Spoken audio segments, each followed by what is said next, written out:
This looks like any other unassuming e-bike on the market, one of many. They all promise to have exciting features and pretty much all turn out to be the same. And I wouldn't blame you guys for clicking off this video in the first 10 seconds based on how this bike looks. But you guys know me and you know that I'm not going to do a review if it's just another boring 250 watt e-bike. There's something special about this bike. It's got some really cool technology inside of it and you're going to want to stick around to find out exactly what it does and what it is. The e-bike market is saturated with bikes and they all pretty much look the same and ride the same. Nothing really changes dramatically. But that's not the case with this bike. This bike rides nothing like any other electric bike that I've ridden, hub drive or mid drive.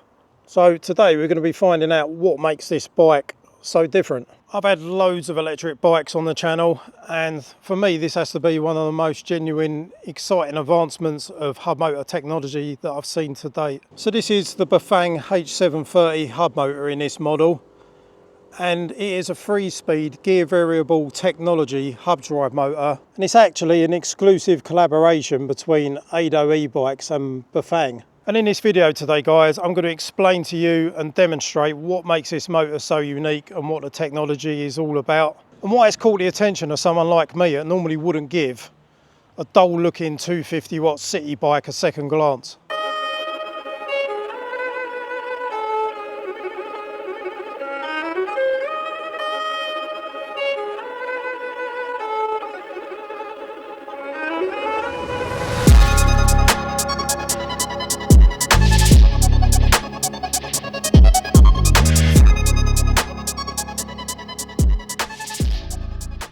Going to be completely honest, I don't like 250 watt pedal assist e-bikes and I haven't for a long time. That's for a number of reasons. They're all pretty much the same. I don't agree with the UK law that they should be limited to 15. A 250 watt e-bike unrestricted should do about 20-22 miles an hour and that would be a good speed that would kind of replicate the natural feel of a normal pedal cycle. Most people can pedal at 20 miles an hour. I mean, what speed do you pedal at on average?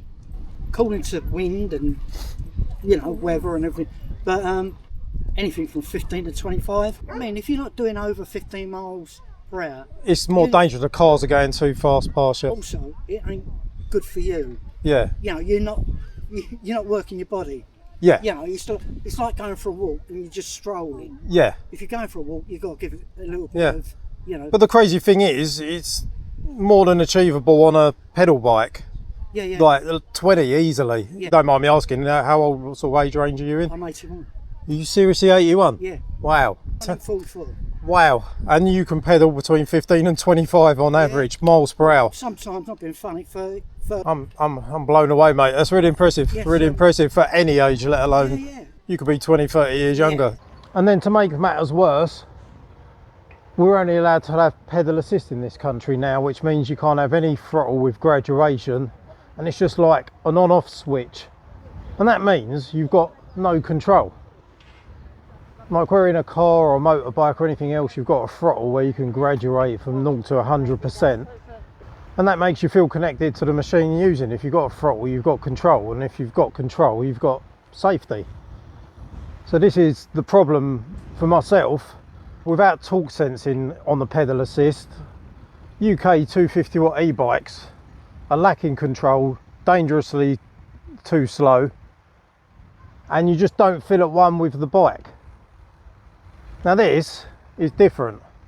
And for the first time I jumped on this, I did what most blokes do, threw the manual in the bin and just jumped on it. I was kind of not really expecting that much because up till now all electric hub motor e-bikes are just exactly the same. As soon as I set off on it, it was responsive in a really nice way. But then almost by intuition, I went to grab and reach for the handlebars to find the gear selector to go up a gear. And just as I was having that thought, the bike changed gear itself. No chain noise, perfect gear selection. Like you can sense and feel it change up a gear. But there's absolutely no derailleur fitted to this bike whatsoever. There's no chain to rattle around on the frame. There's no adjusting the gears. The list goes on. It's hard to put across on camera, but anyone else I've let have a go at this bike said exactly the same thing. it's just intuitive. Obviously the gearbox is all built into the rear hub motor, and it's obviously a mixture of mechanical, metal gears, electronics, and they've just nailed it. They've just nailed it. Like, they could have got it really wrong with the software and it don't change gear at the right time, but it's just spot on. Like on a normal bike, you might, you know, be riding along, you got to think about gear selection all the time, but this, you don't do anything, you just pedal. And that's what's blown me away about this bike, is it's literally the first electric hub motor bike with pedal assist ever that I've actually felt connected to and like more in control. It's not just predictable, you've got full control, and it legitimately almost feels telepathic. The title isn't clickbait, it generally portrays how this bike feels. You start moving and there you go, second gear, a bit more, third gear. Not only that, between pedaling then, like I could tell that it's got torque sensing as well as that, so you've got full control. The harder you pedal, the more feedback you've got to the power. The gears change exactly when they should.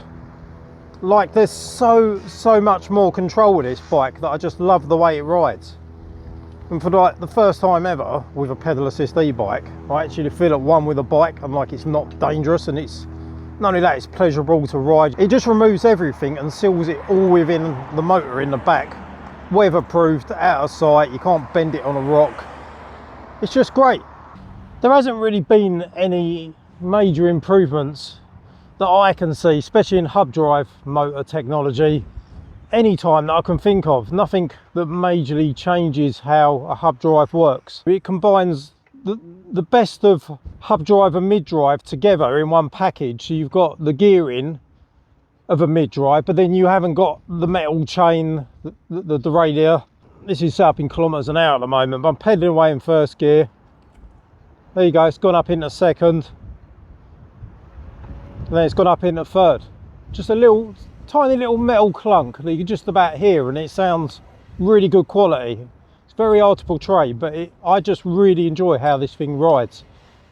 Almost forgot to mention, guys, this is the Ado Air 30 Ultra e-bike, and it's also available in this grey colour. Oh, sit. Sit. Lay down. Lay down. Stay. Sit down.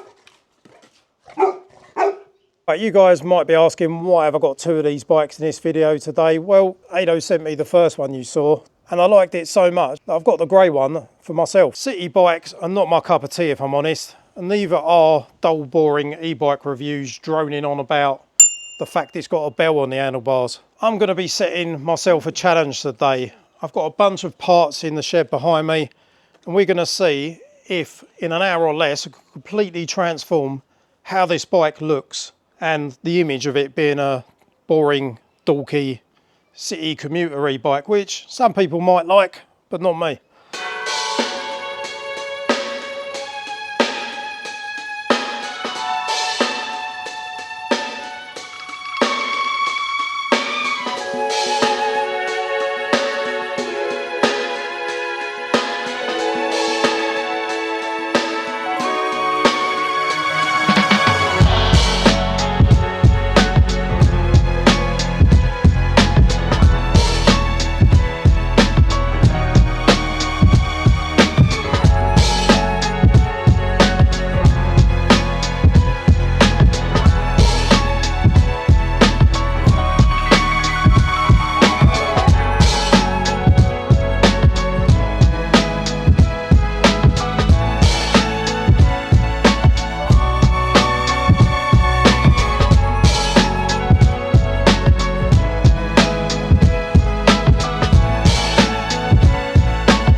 Right guys, mods are all done, and I actually love this bike now. Like, I was really impressed with how it rode, and now I'm impressed by the amazing modifications I've done to it. It doesn't look like a dorky city bike, it's more me. Yeah, you guys have got the options of keeping it standard or personalising your bikes And it did take me an hour to do all the bits on it, but I've got to be honest, I fiddled around for about an hour or two after. I changed the brown seat back to black because it was more comfortable and clashed with the purple pedals when it was brown. The rear light was one of my favourite mods. I removed that off the rack, managed to get the cable out of the... It was like in a channel in the mudguard. It was a bit of a pain in the arse. I had to bend the metal with a screwdriver, remove the cable. Fitted the light using part of the rear rack to the seat. Genius. Absolute genius. Genius. I actually really like it. It functions. And just little things took time afterwards. I messed around for like I said, a good hour or two. It had a metal bracket which came down to about here with an ugly red reflector on it. I literally took this off the seat and hacksawed through it and just made it more compact and kind of neat and minimalistic. But I've still got a brake light, rear light, automated indicators, but they're just under the seat now.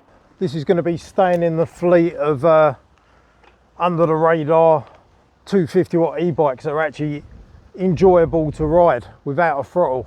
And that is quite a big thing in itself. This is actually the world's first e-bike apparently with fully integrated automatic transmission. That's pretty cool. We're going up a slight incline now and very little effort. I've got the torque sensing if I want to push a bit harder. It really does step it up straight into second gear. So it accelerates better than a standard hub drive because it kind of utilises the best of both worlds of mid-drives, hub drives, bike gears, but puts it all in a maintenance-free, efficient package. And they say up to 74% less human effort required to use this motor, which is amazing.